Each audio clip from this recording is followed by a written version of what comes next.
Okay, so it says we're recording. So I will go back again. So let's see what we did. So Justin had asked, how do we add regular inputs and file inputs on the same form? So I've got two inputs here, an input type equals file and a regular text input.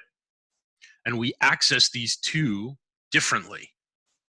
So we use the files collection to access any files that were uploaded. And we use the post collection as we normally do to access any other inputs that are not file inputs.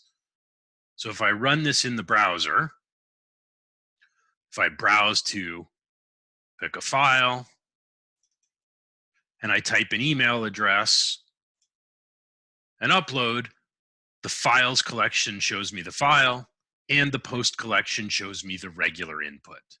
So Justin, I hope that answers your question on how that works. And again, here's the code. So this was our original code on this page, and this is the new code where we're accessing just a regular input using post.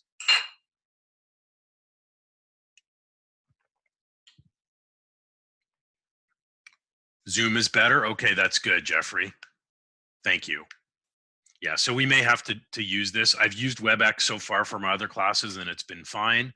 But we'll just have to, I think the name of the game is going to be flexibility.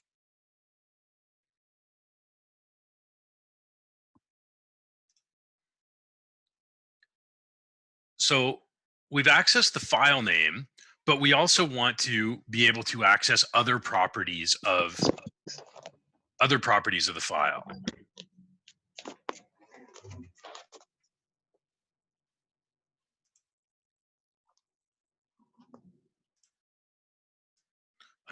Camila, I'm just putting you on mute, and then you can unmute yourself if you have a question that you want to ask. Okay, because otherwise we hear background noise that everybody hears. So there's our file name. So let's try and inspect some of the other properties of the file. We can inspect the file size.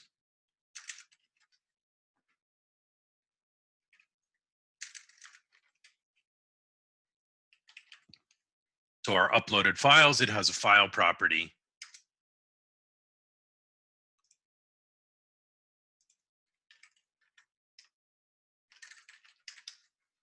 So we can check out the file size as well.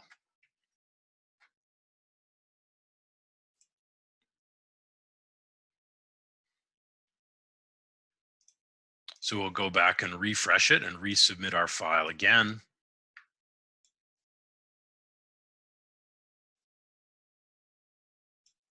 So if I re-upload the same file, it actually gives me the file size, but notice that's not in megabytes, that's in bytes. So if I look at my operating system, it's going to say this file is 39 kilobytes. So we can go and check that. So here's my sticker, and it's 39 kilobytes is the size. So when you're checking, you need to remember that the size shows in bytes. So a byte to a kilobyte, it's not actually 1 to 1,000, it's 1,024 bytes is 1 kilobyte.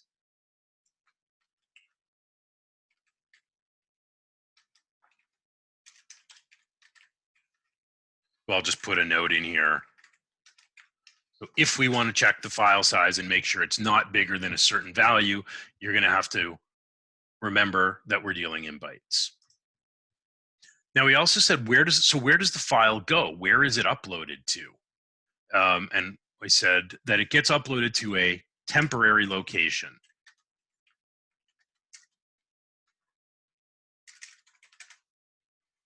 To access this, we're going to create a variable called tmp_name. And we're going to access this same variable with our file upload.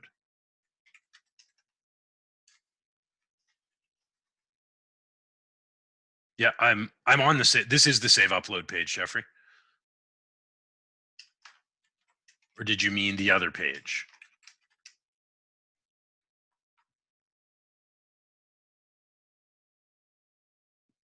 Okay, sure. I will go back. No problem. Yep. By all means, always just let me know if you need to see the code. So let me leave this up and just put a note in here when you're done.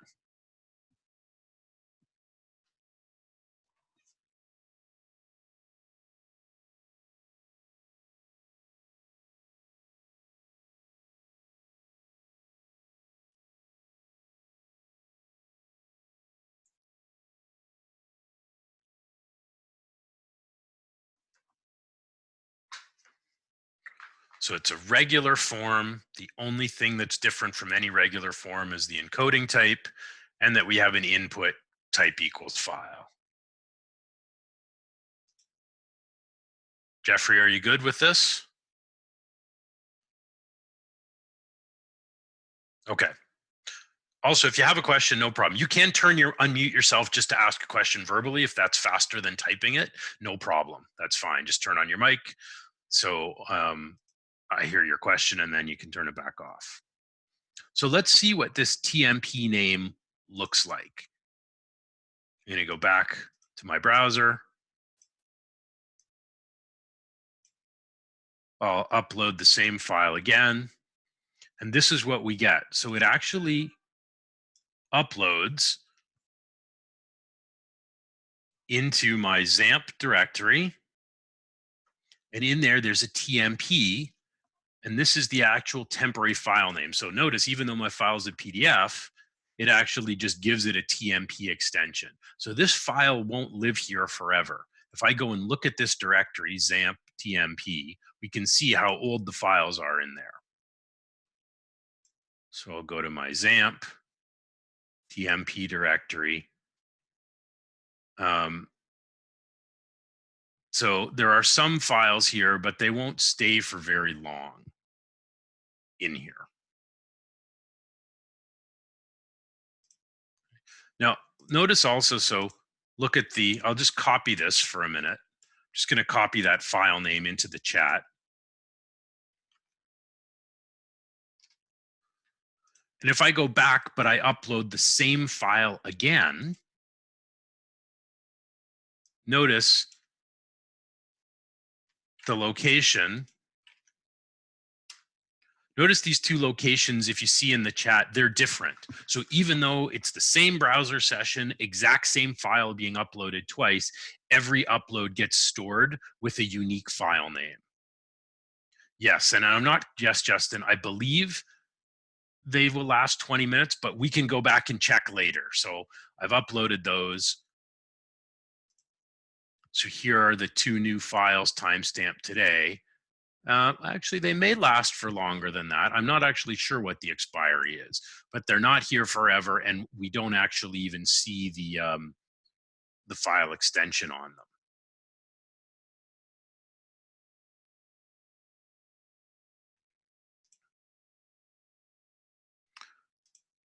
The TMP name that's the temporary location in cache. I don't know, Justin, if you can change that expiry. So that's referring to the TMP name. That refers to where is this file right now. Obviously, we don't want to keep it here forever. It is a temporary file, but it's a temporary file representation of our upload.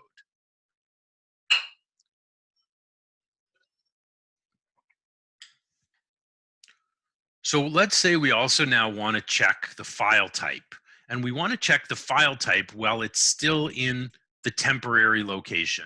We don't want to copy it to yes, it's the temporary folder. We don't want to copy it to its permanent directory until we know it's the right kind of file type. So there's a couple ways we can do this.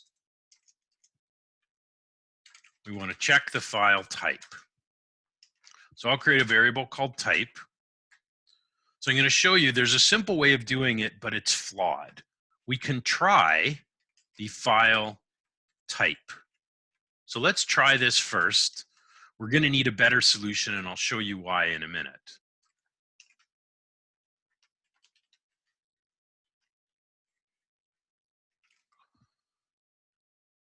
So we'll display the file type.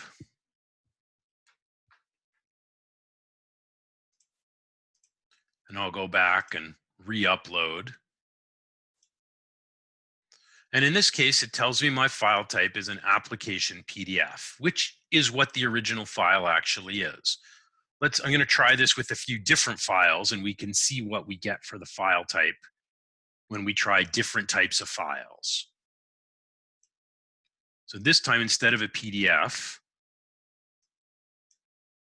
I'll pick some kind of image file. So here, I'll pick a JPEG.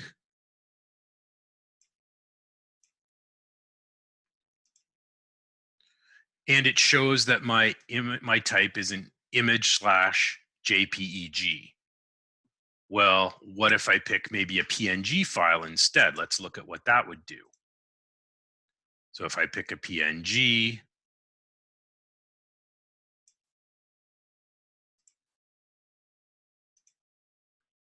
it gives me the type as image PNG. So far that seems to be fairly accurate. However, using this type attribute is flawed, and I'm going to show you why. So I'm going to go to I'll go to my pictures folder. So I've got a JPEG here. Can open it up. You know, nice picture, nice bowl of soup.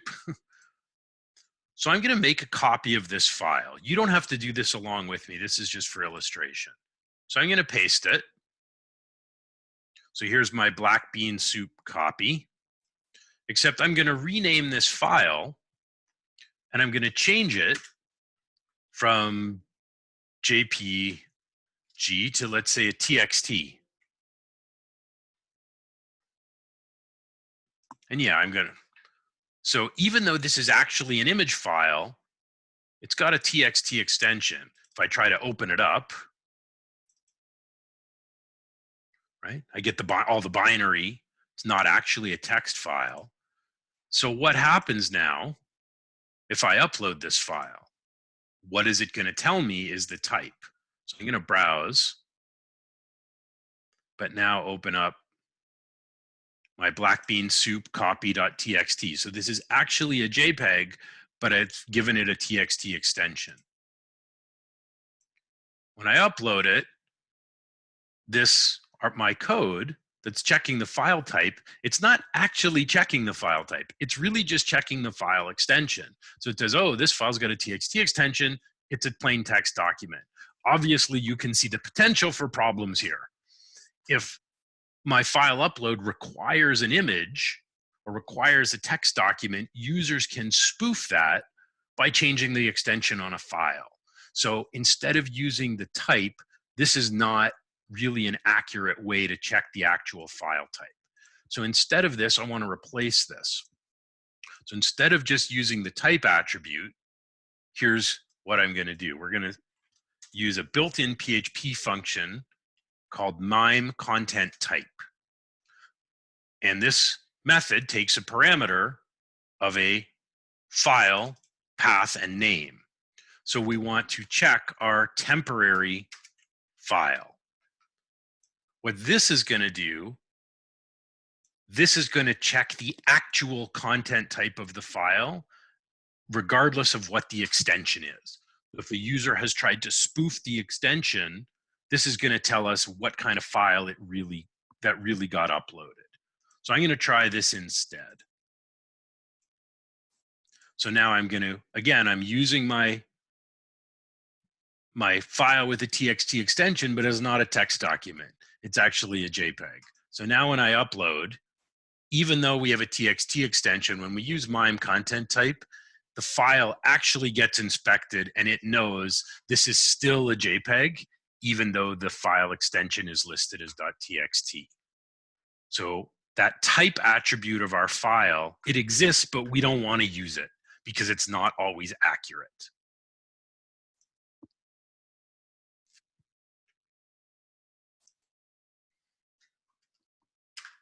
So the last thing we now want to do is, let's say we want to save the file to the uploads folder. Now we don't have an uploads folder in the project, but I'm going to create one. So I'll go to my project and I'm going to make a new directory that I will call uploads. So we may want to say, if the file is an image file, and if the size is less than, I don't know, 2 megabytes or 1 megabyte, then we will copy it out of the temporary location into the uploads folder, which you can see right now is empty. There's no little arrow here. So we can say if our size is less than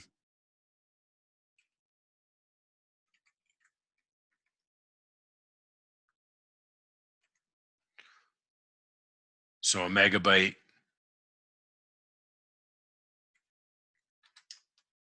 and our type is equal to, maybe for now, we'll just allow JPEGs, not even PNG files. Image/JPEG is the type. So if both of these things are true, it's less than a megabyte and it's a JPEG, we're going to use a method called move uploaded file. Pretty descriptive name. And this method takes two parameters. Where is the file now? Well, it's in our temporary location. And where do we want to save it? We want to save it to the uploads folder. Our first parameter is going to be our TMP name variable. Take it out of the temp location and save it to our uploads folder. And for now, first we're going to keep the original file name. So we'll take the file out of this spot and copy it. If it's a JPEG that's less than a megabyte, it'll copy it here and it'll keep the original name of the file.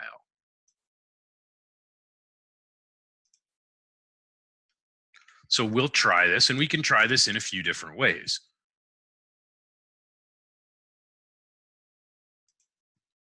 Maybe here we'll just say else, print out maybe an invalid file message. So we will save it to the uploads folder if it's under a megabyte and it's a JPEG. So let's try this out and see how it works.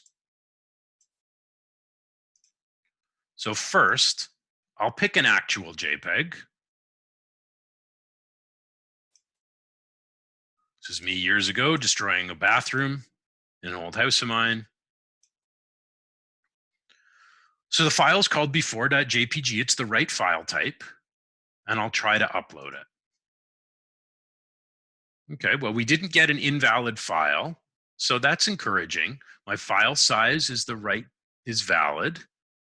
It's only 39 kilobytes, and it is the right file extension. So did the file get saved? Well, I'll go to my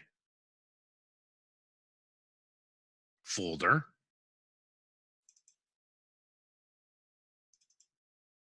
In Windows, and now in my uploads, we can see that the file got copied. So the file got saved. It says it's 37 kilobytes. So it's here. What happens if I try and upload either a larger file or a file with a different extension? I'll try both of these things. So I'll browse. This time I'll pick a PNG file. But now it says invalid file. Yeah, Walt, I'll put it up back in just a minute. So if I pick a PNG, it's invalid. It doesn't get copied. What if I pick a JPEG, but that JPEG is really large? I'll see if I can find one in my file system.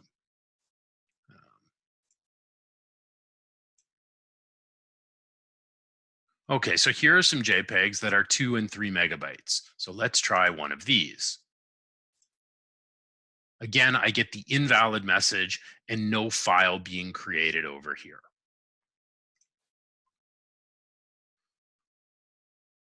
Okay, so we're making sure it's less than a megabyte and it's JPEG only. And if it is, we're keeping the original name and we're copying it to the uploads folder. Otherwise, we're printing this invalid message.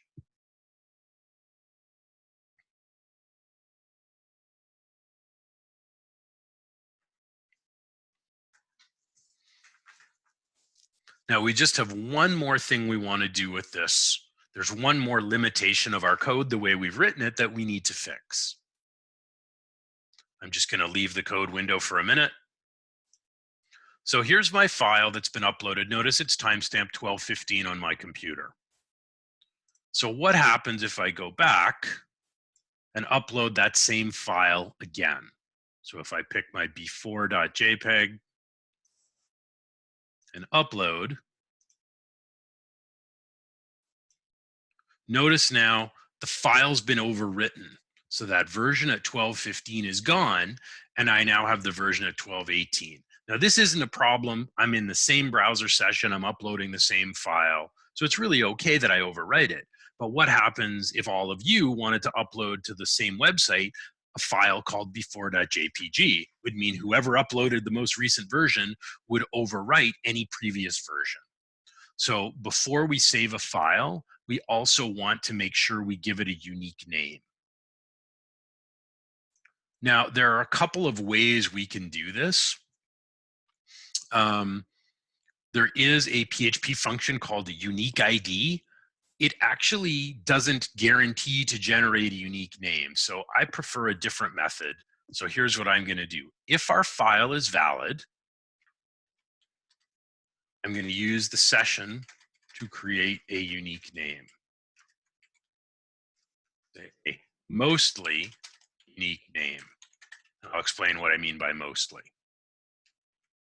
So I'm going to call session start so we can access the current session. And then I'm going to change the name variable. The session object has a method called session ID. So that will give us a unique ID for this user's browser session. So I'm going to start the file name with the session ID. Then I'm going to append on a dash and then the original file name. So my before.jpg is now going to be called something like xyz123-before.jpg. This way, if all of us upload a file with the same name, because we all have different browser sessions, the resulting file name is going to be unique for each one of us. So I want to do this and then use that modified variable to move the uploaded file. So I'll show you what this is going to result in.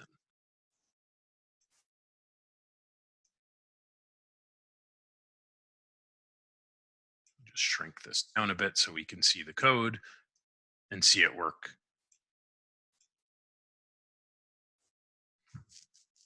So I'm going to pick my same file. I'll pick my same before.jpg. And I'm going to upload it. There's no invalid message, which is good. And now if I go back to my directory in Windows, you'll notice I now have a session ID listed before and a dash, and then I have as a prefix before the name of my file. So now I'm going to open a different browser and upload the same file, but opening a different browser is going to give me a different session. So I'm going to go to Chrome, and I'm going to upload the exact same file in Chrome. So I'm going to browse to my before.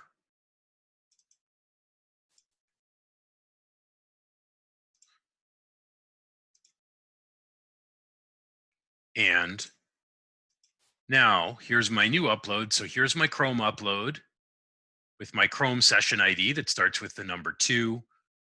So it's 2 copies of the same file, but now they're uniquely named. So this way we don't have to worry about one user overwriting the files of another user. Now, if I upload the same file with the same name in the same browser session, then it's going to get overwritten. But I think that's okay because it's the same user uploading the same file in one browser session. In that case, I don't see a problem. So here's my Firefox upload at 12:21. If I go back to Firefox and try it one more time, it's now overwriting. Here's my same upload in Firefox. So it overwrites in that case only. So again, here's our code. So we're making sure we have a unique file name for each user per browser session, and we're checking both the file size and the file type that we want. Now, this isn't connected to our database at all. All this is doing is checking the file upload. Now, I also want to put this code up on AWS. It's important that just because something works on our local server doesn't mean it's necessarily going to work on the web server. So I'm going to connect to AWS and upload these two files and try them out there. So I'm going to open up FileZilla. We're going to take a break shortly after we do this. I will put all the code up on GitHub as well. So I'm going to log into AWS and go into my public folder.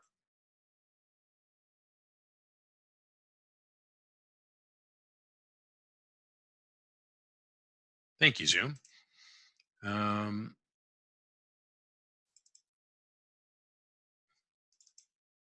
So I'm going to upload the two files we've created today, the save upload and file upload.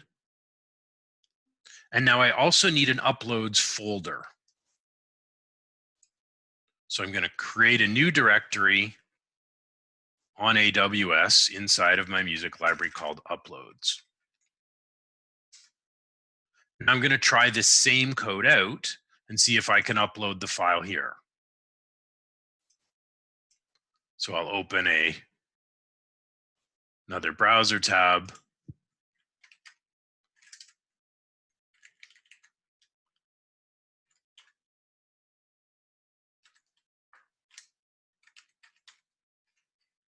So I'm going to load my file upload.php.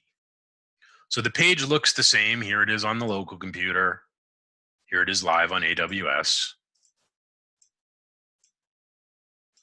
So again, I'm going to browse and pick my before.jpg, enter my email, and try to upload.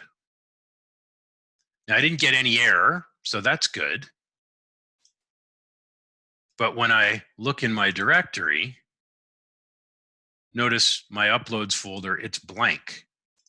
So there was no error, but the file didn't actually get saved. So it worked on my local web server, but it didn't work on AWS. This is a permissions issue. By default, web servers don't allow any user to just write files. You have to have FTP access. So to change this, my chat over here, I need to right-click my uploads folder and go to File Permissions. And you'll notice here there's a text box. It says numeric value 755. And the public permissions are read and execute, but there is no public write permission.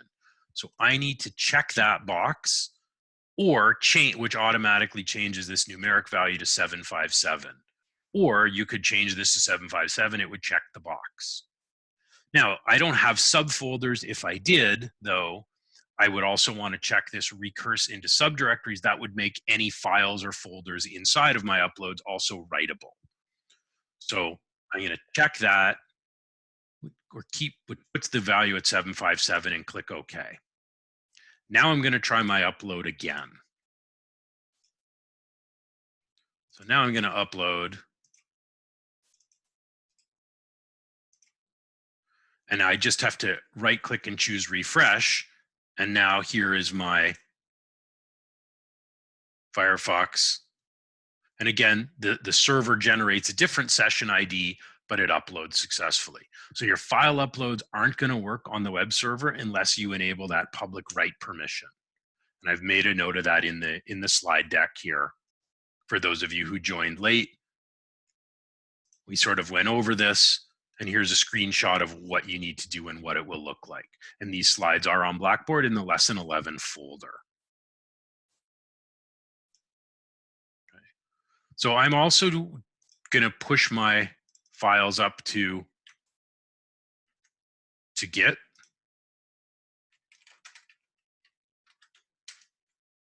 And that's sort of, we're done part 1 of our lesson for today. Ooh, this is our basic upload. So I'll push my files. So we've only done these 2 pages today, but if you need to check your code,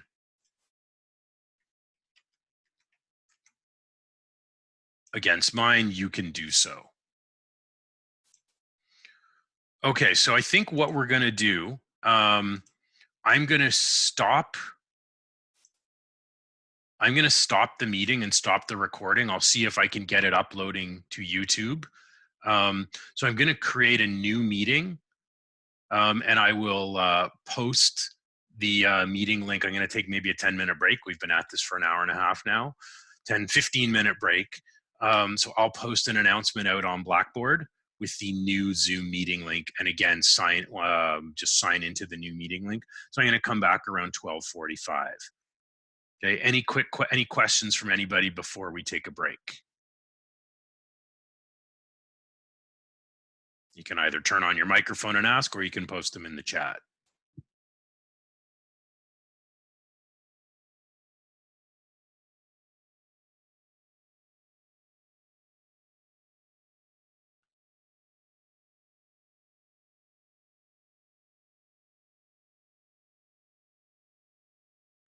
Walt, I'm not sure I understand your question. Can you turn on your microphone? Like, how can we, like, when we do session start, we try to save the info of, like, for example, we did put the info or the value to a variable called name, right? Mm-hmm. How would we check the info of the session? Like when we do session start, how can we check the info of the session? Well, we're using the session ID method that gives us the unique ID of the session. So that's the value we want to use in the name. I've But highlighted it. If you see my screen, where I've highlighted in blue, that's session ID method. but what about on browser? Can we see it? But No, you also, can't see it. No, this is all happens on the server. The uh, user can't see it. Sessions are managed on the server. all right. Good question. Any other questions before we take a break?